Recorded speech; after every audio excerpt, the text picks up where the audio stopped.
त्याची नमस्ते. बालशंकर किचन मध्ये सगळ्याचं स्वागत आहे. आज आपण बनवणार आहे शेंगदाण्याची आमटी.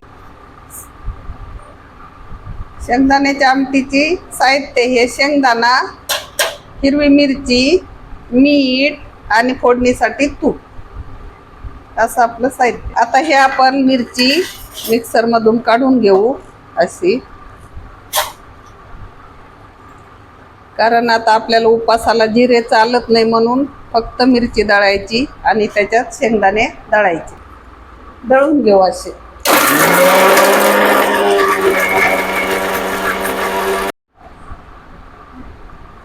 आता हे शेंगदाणा पण आपण याच्यामध्ये मिक्सर मधून काढून घेऊ असा.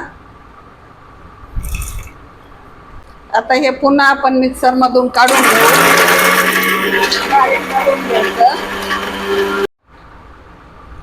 आता हे मिश्रण आपलं असं झालेलं आहे मिक्सर मधून काढल्यावर. आता याची आपण आमटी बनवणार आहे.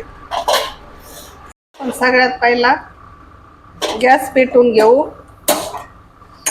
गॅस पेटल्यावर पातेलं गरम करून घेऊ. आता हे उपासाची आमटी असल्यामुळं आपल्याला आता जिरे वगैरे काही टाकता येत नाही.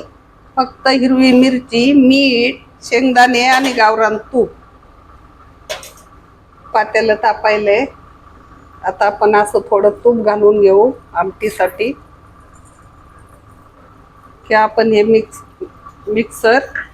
मिक्सर मधून काढलेलं मिश्रण याच्यामध्ये घालून घेऊ असं.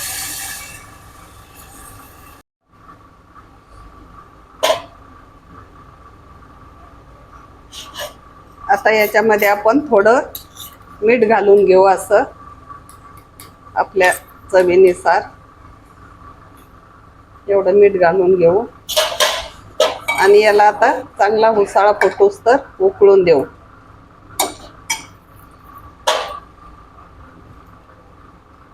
उपासाला हळद टाकता येत नाही. हळद उपासाला चालत नाही म्हणून आपला कलर थोडा पांढराच राहणार आहे. आता आपण हे आमटीला उतरून घेऊ. गॅस बंद करून टाकू.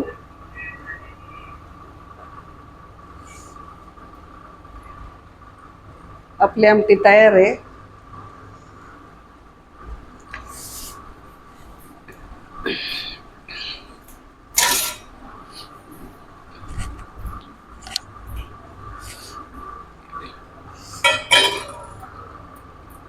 उतरू ताई. झालं तुझं ते हे.